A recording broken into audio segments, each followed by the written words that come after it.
Pain heals. Chicks dig scars. Glory lasts forever. Caitlin Clark is flat out built different. She is flat out built different. 8 months without competitive basketball. Only 13 games played last season. Did not play off-season basketball the year before after 2024, her rookie year. So it has been a while since Caitlin Clark has really played competitive basketball, and she jumps in to making her senior debut for USA basketball. And it went about as well, as well as expected if you understand who Caitlin Clark is, and it is causing an absolute meltdown from her haters. Look at this. First in points, first in assists, first in total shooting percentage, first in plus minus, first in 2 point field goal percentage, which led to what? What did it lead to? It led to, of course, making the All Star 5. Another USA player, Kelsey Plum. Hey, remember I made a comment not all that long ago about, hey, depending on how this CBA thing works out, maybe Kelsey Mitchell isn't back. She grabs a supermax somewhere else, and the Fever signed Kelsey Plum. There you go, folks. I'm just saying. And this also, by the way, got what? Oh, got what? It got Caitlin Clark the MVP. And there are a lot of people very unhappy with that, despite, this. And like I had said in some post games, that it was very clear if you were watching the games, USA basketball is a different team and a better team when Caitlin Clark is on the court, despite all of this other talent that they have. And by the way, she did that while also having to overcome the coaching. Didn't start 4 of the 5 games. And a lot of people are saying, and I'm starting to believe this is true, that that had a lot to do with the ego and the fragility of Chelsea Gray. By the way, Caitlin Clark and Chelsea Gray should never share the court. It absolutely does not work. They are two different. Chelsea Gray is very, very slow. She pounds the basketball without any motion, without any. People talk about her passing, man. I'm sorry, but you got to watch how much she slows down in offense. It is no good for Caitlin Clark. So that's going to be interesting come World Cup time when it matters. And then, of course, in a couple years when we have the Olympics, I don't know that you can have Chelsea Gray on the team if your goal is to actually win, because you absolutely have to have Caitlin Clark on the team. In her one start, she started at small forward. Last night, now we don't have proof other than what we were watching, but there was one lineup where, let me see, I didn't write it down because I swore I remember it because it was wild. Then we had Chelsea Gray, Kelsey Plum, Jackie Young, and Caitlin Clark. And we were all like, it was in BDP's chat, and we're all like, is Caitlin Clark playing power forward? Because it looks like Caitlin Clark is playing power forward. So she started at small forward in the one game she started. And it looks like she played some power forward last night. And I think, give me a moment, is this it? Yeah, I think this is it. And this is what really sort of solidified it for me. Hopefully you can see this. FIBA's very strict, but um, here's Caitlin Clark, right? That's a bigger body than Caitlin for sure. She gets back down. This is post play. Caitlin Clark is D'ing up in the post, folks. And y'all tell me she doesn't play D. And what does she do? She swipes the ball and swipes it off the offensive player's leg, and it is a turnover for the I was going to say the Indiana Fever, for USA basketball. But yeah, so that's the type of stuff she had to overcome, and we know Stephanie White is on that staff. That is the one thing I'm like, you don't understand. This CBA signed. I put a video up on that. I even have another one coming because a whole bunch of more stuff coming on. Despite the migraine, I'm bringing this all to y'all. So please hit the like button. But man, after watching her play for USA basketball, now we've got the CBA signed. Like I am so excited to be able to watch Caitlin Clark play basketball. In the back of my head, I'm worried about Stephanie White, and I'm worried about the pounding Caitlin Clark is going to take because the refs haven't changed. I wish we had the FIBA refs in the WNBA. It's so much nicer to see Caitlin Clark be allowed to play Caitlin Clark basketball. Now, here's the thing. Now, one more time. Let's go to this one more time. Where is it? First in points, first in assists, first in total shooting for percentage, first in plus minus, first in 2-point field goal percentage. And it had people melting down. I just want to share a few, all right, because there were so many.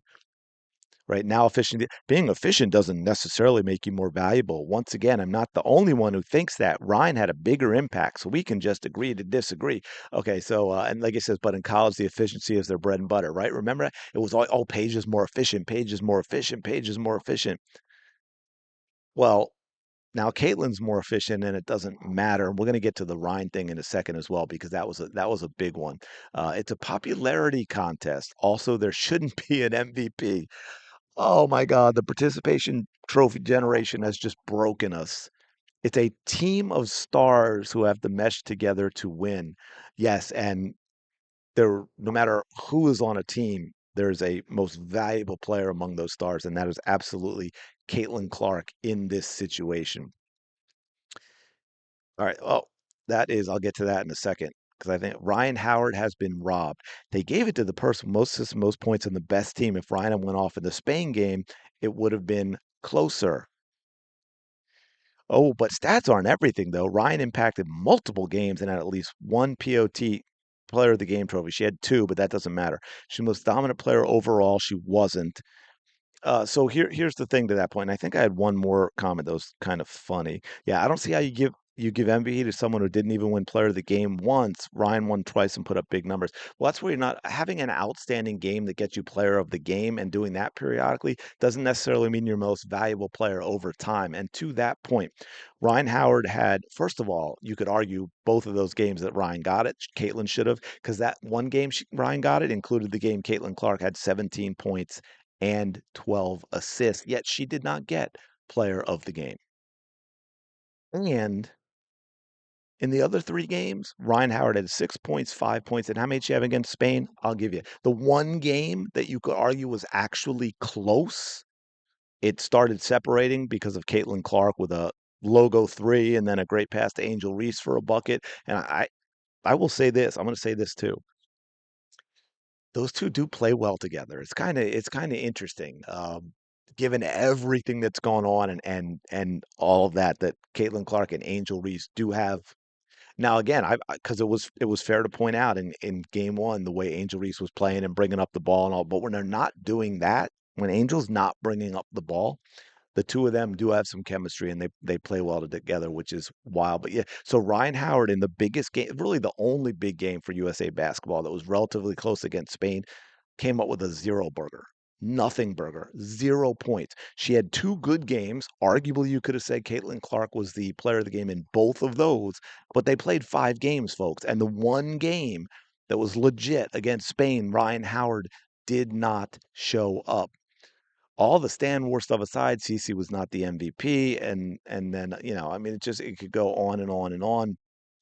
But yeah, see, here it is. Again, I'm crying. She didn't win a single POTG, but won MVP. Again, this is someone who is not at all interested in the sport of basketball, doesn't know the sport of basketball, which is clear by over here. UConn, Paige Beckers, all that. So it's just clearly that this is a cultural societal thing, that like how people who would pretend that they loved a certain band that they never listened to because that kind of, what I'm talking about. Now, where was I? wanted to go back. I just wanted to show, yeah. Remember I did a video the other day about Caitlin Clark's insane passing ability. So check this out. This is an example of what I'm talking about. Hopefully you can see this. And by the way, this is what happens when she gets the rebound or you get the rebound and give it to her right away. To go back to that Angel Reese stuff, because it's not always just Angel Reese, but this is what happens when you put Caitlin Clark on the ball instead of off the ball. Head up, look where she is. She's already throwing a pass. She is, if she were playing defense and standing still, she would not get an offensive foul call because she'd be in the restricted area. Look at that. Boom, bucket, bucket. Yeah, let's look at that one more time. Let her get the rebound. One dribble, she's in the restricted area on one side, throws it to the other free throw lane, and they have a bucket. This is how it works when you're doing it right, man. Let Caitlin be Caitlin.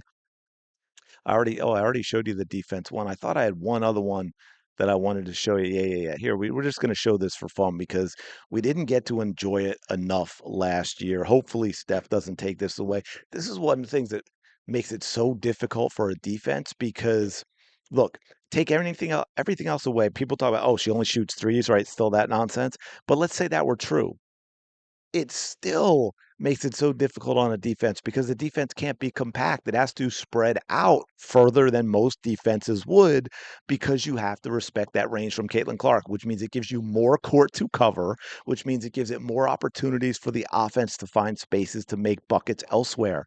Do you understand that is fundamental basketball? Anyone who doesn't understand that doesn't really know basketball and they're just hating on Caitlin Clark because they were told to. Boom, catch. Look where she is, folks. She's rising up already. That's where, yep, catch and shoot. How do you defend that? You don't. You don't. Man, I'm so looking forward to this season. We got so much other stuff coming because now we've got a condensed off season. We've got all these free agencies. It's going to be wild. I'm going to get these videos up and then spend the day suffering through a migraine. I think it's on its way, and I will talk to y'all later. Like, comment, and subscribe, please. Thank you.